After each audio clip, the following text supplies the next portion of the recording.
habitez à Chicago, ou si vous êtes venu à certains de mes tours, vous avez certainement rencontré le petit oiseau de Centrock. Centrock est né à Phoenix, en Arizona. Il est mignon, hein? Comme beaucoup d'Américains d'Arizona, c'était un grand fan de l'équipe de football qui s'appelle les Cardinals. C'est d'ailleurs très intéressant parce que le Cardinals est en fait une équipe de football qui a commencé à Chicago en 1920 et puis qui est partie après en Arizona en 1988. Pour éviter que son fils ne fasse partie de gangs, eh bien la maman de Centrock l'a fait changer d'école plusieurs fois. Un jour, Centrock a envoyé à son père un dessin d'un jeune homme qui portait un masque d'oiseau. Une façon de dire à son père qui était derrière les barreaux que malgré tout, il pouvait rester libre. Son père a adoré le dessin. Et c'est à partir de ce moment-là que Centrock a décidé de peindre cet oiseau de plus en plus. Doué en dessin, Centrock va avoir la chance d'obtenir une bourse pour partir à Chicago et étudier à Columbia College. Columbia College a dédiabolisé le street art à Chicago. Et Columbia College a ouvert un corridor en plein centre de Chicago où les artistes pouvaient s'exprimer. Centrock a donc peint un mur pour Columbia College et à partir de là, le succès est arrivé. Donc il s'est mis à peindre de plus en plus sur les murs de Chicago et dans différents quartiers. Il sera repéré. Et par exemple, ici, vous avez un des murs qu'il a peint pour le Musée national de l'art mexicain. Cette œuvre est peinte dans le quartier de Pilsen et c'est sur la façade d'une maison. On peut voir deux personnages qui sont devant, visiblement, une ville de nids d'oiseaux. Et à votre gauche, vous pouvez voir un personnage qui est certainement un loup. Le loup, la représentation du loup est quelque chose d'assez courant chez Centrock. C'est une influence de Keith Haring qui avait représenté le loup comme symbole des institutions qui peuvent aliéner la population. Donc ce loup qui est le pouvoir, l'institution, regarde avec dépit une colombe, symbole peut-être de liberté, mais aussi de paix, qui s'échappe du corps d'un jeune homme.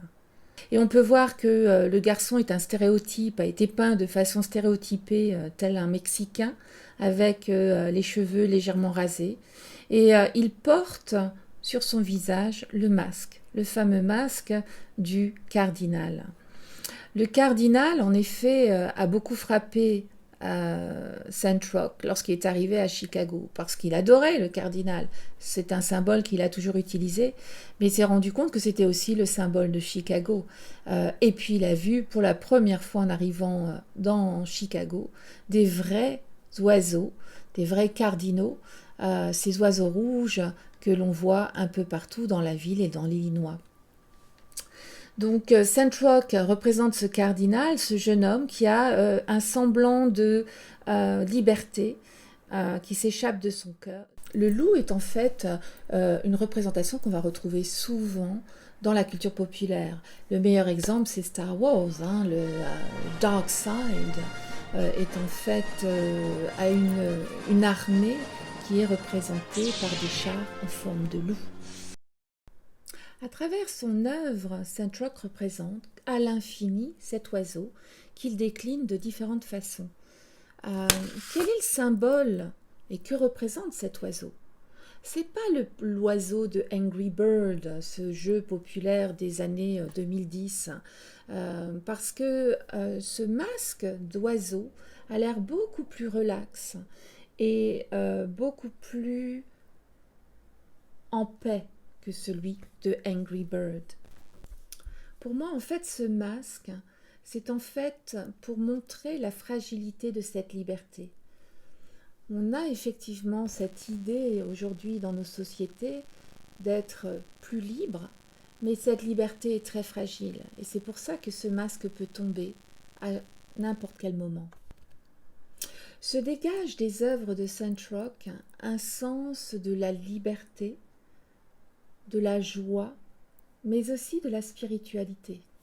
Quand vous allez dans le studio de Saint-Roch, vous verrez qu'il a toujours un petit carnet avec lui et qu'il passe son temps à dessiner. Il remplit comme ça des centaines de petits carnets. Et ce qui est intéressant, c'est de voir la précision de son dessin dans ces carnets. Évidemment, on l'a vu avec Keith Haring, le pop art n'est pas très loin dans les œuvres de Saint-Roch et on peut très difficilement séparer le street art et le pop art. Vous avez chez Saint-Roch ce sens de l'accumulation, de la répétition qui est typique du pop art. Mais vous trouverez aussi une certaine influence d'un peintre que Saint-Roch admire beaucoup, c'est Picasso, avec ce côté un peu cubiste qu'on retrouve dans certaines œuvres. En 2018, Saint-Roch, qui devient populaire et qui a gagné pas mal d'argent avec ses expositions un peu partout dans Chicago et aux États-Unis, va en fait ouvrir son atelier. Et où décide-t-il de s'installer? Eh bien dans le quartier mexicain de Pilsen.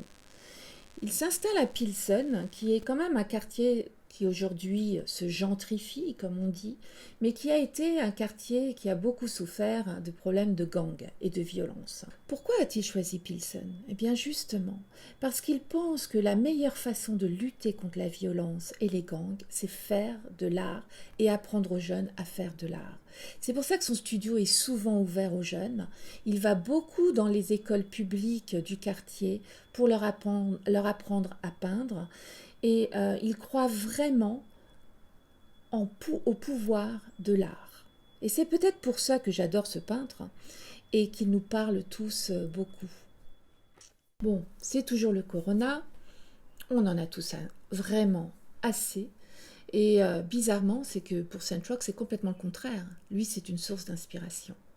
Et le meilleur exemple, c'est cette dernière toile qu'il a faite, qu'il expose en ce moment juste devant, dans la vitrine de son atelier à Chicago, et qui représente ces personnages. Vous voyez toujours le cardinal, qui lui est obligé malheureusement de rester à la maison, comme nous.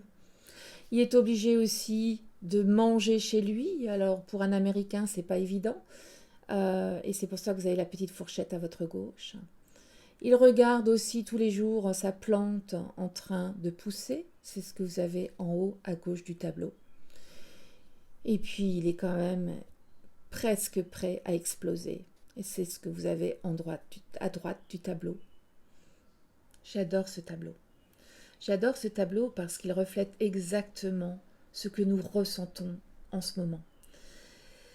Cette impression d'être étriqué chez soi, et on peut avoir une petite maison comme une grande, c'est la même impression, cette impression d'être prisonnier, ces choses que l'on prenait encore une fois pour normales, for granted, comme disent ces Américains, et qui deviennent difficiles aujourd'hui à faire.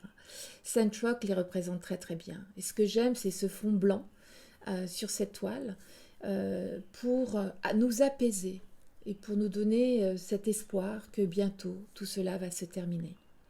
J'ai la chance pendant mes tours de pouvoir faire visiter l'atelier de Saint-Roch. Il est super sympa et nous laisse venir, voir comment il travaille. Parfois, il nous fait des démonstrations.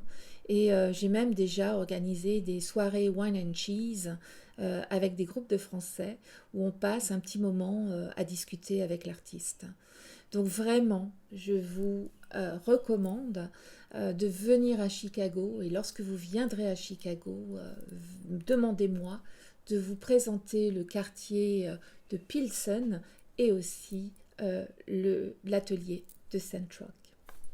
Alors bien sûr, je pourrais vous en dire beaucoup plus sur Saint-Roch. Il y a des tonnes de choses à raconter, mais ça, il va falloir venir. Merci. Bye.